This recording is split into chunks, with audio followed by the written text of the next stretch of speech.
तुम्ही कोणावर रागावलेले नाहीयेत, पैशांमुळे हे तुम्ही दुःखी नाहीत आणि कुठल्याही सिच्युएशनमुळे तुम्ही तुटलेले नाहीयेत.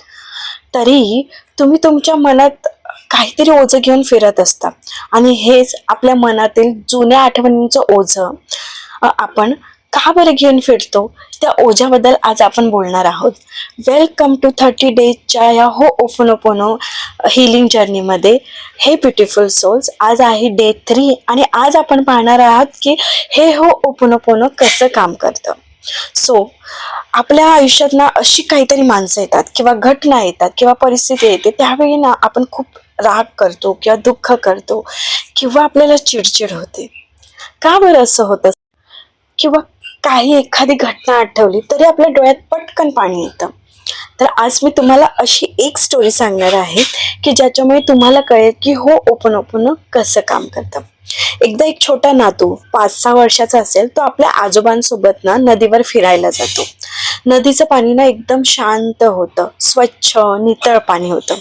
त्या पाण्यात पाहिल्यावर त्या नातवाला ना आपला चेहरा दिसतो आणि तो खूप आनंदाने आपल्या आजोबांना म्हणतो, आजोबा बघा नदीच्या पाण्यामध्ये माझा चेहरा किती स्पष्ट आणि सुंदर दिसतोय.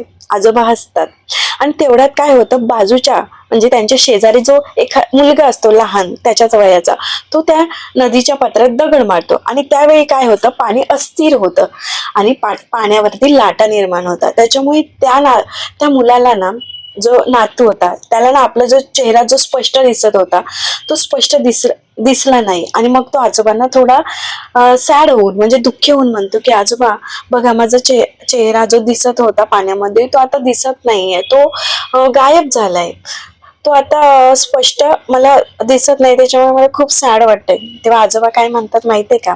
आजोबाला हसतात, स्माइल देतात आणि म्हणतात की तुझा चेहरा आहे तो दिसेनासा म्हणजे गायब झालेला नाहीये, तर तू थोडा वेळ शांतपणे इथे बस आणि बघ हे नदीचं पाणी आहे ते शांत झाल्यावर तुला तुझा चेहरा आपोआप जसा आधी दिसायचा तसाच दिसेल. फ्रेंड्स, आपलं मनही ना त्या लाटांसारखं असतं.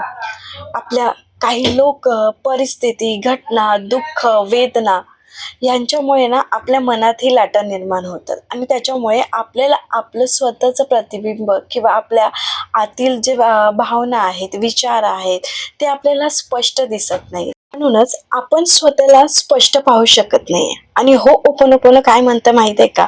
हो ओपनोपोनो म्हणतं की आपल्या आयुष्यात आलेले ते लोक, आठवणी, परिस्थिती, वस्तू जेही आपल्या समोर जेव्हा येतात ते म्हणा आपल्याला ट्रिगर करतात म्हणजे त्या परिस्थितीने, वस्तूने आपल्या मनात रिॲक्शन तयार होते, एखादी भावनिक रिॲक्शन किंवा फिजिकल रिॲक्शन तयार होते आणि त्यामुळे आपण काय करतो, त्या रिॲक्शनने आपण त्या ॲक्शन्स घ्यायला सुरुवात करतो.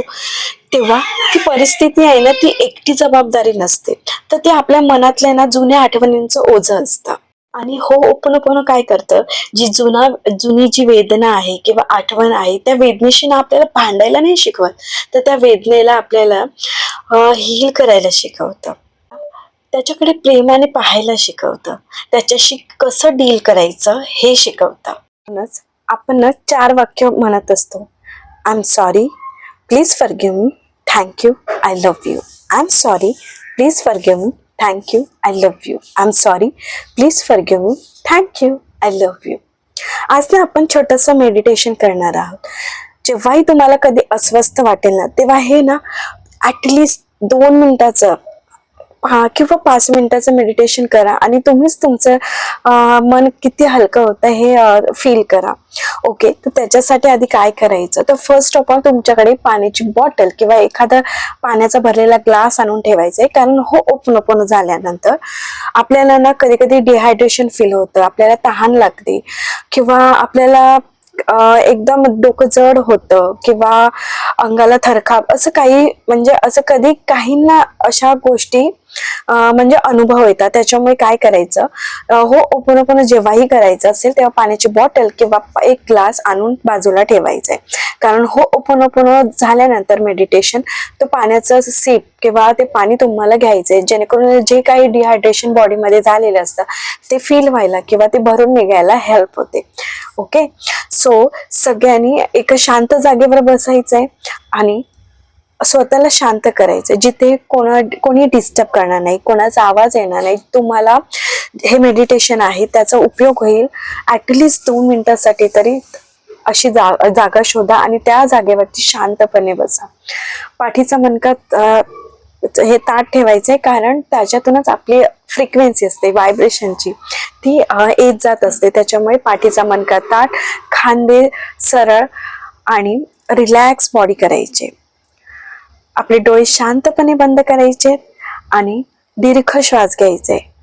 एक मोठा श्वास घ्यायचा आणि हळूहळू तो रिलीज करायचा. आपल्या श्वासाला हळूहळू फील करायचे.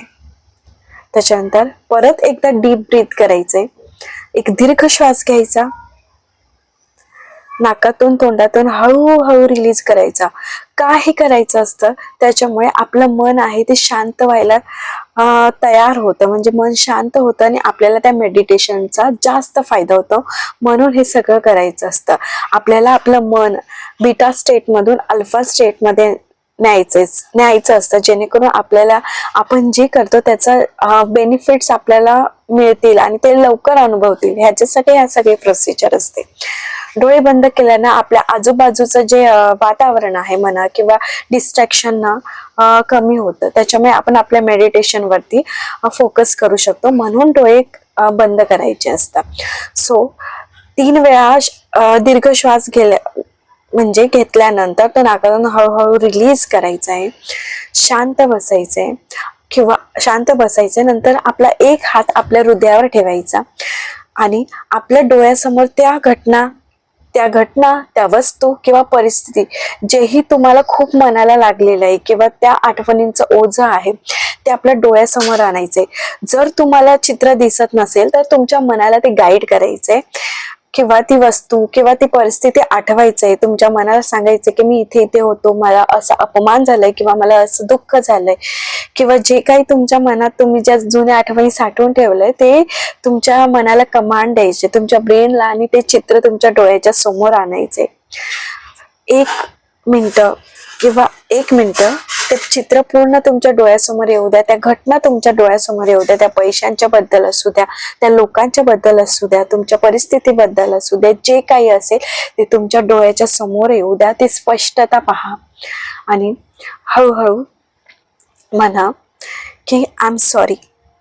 ज्याही घटना माझ्यासोबत झाली, किंवा ती पैशाची असो किंवा वस्तू असो किंवा परिस्थिती असो, लोक असो, जी मी आजपर्यंत माझ्या मनात ती साठवून ठेवलेली आहे, त्याच्यासाठी मी स्वतःला सॉरी बोलते. I am sorry. Please forgive me. मला ना माफ कर, कृपया मला माफ कर की आजपर्यंत मी माझ्या मनाला हे दुःख देत राहिलो, हे ओझं मी घेऊन फिरत राहिलो. त्याच्याबद्दल कृपया मला क्षमा कर. थँक्यू की आज मी ही सगळ्या परिस्थितीला स्वीकार करते आणि आज मी माझ्या ह्या परिस्थितीला माझ्या मनातून रिलीज करते, जेणेकरून माझं मन शांत व्हायला हेल्प होईल. त्या सगळ्या नकारात्मक भावना, आठवणी, विचार, व्यक्ती माझ्या मनातून दूर व्हायला मला मदत होईल. थँक्यू सो मच आणि आय लव्ह यू की मी हे सगळे रिलीज केलेले आहेत नकारात्मक भावना, आणि मी माझ्या स्वतःवरती प्रेम करते. मी स्वतःला स्वीकारते आणि नव्याने स्वतःवर प्रेम करायला लागले. I am sorry. कृपया क्षमा कर. Thank you. I love you. I am sorry. Please forgive me. Thank you. I love you.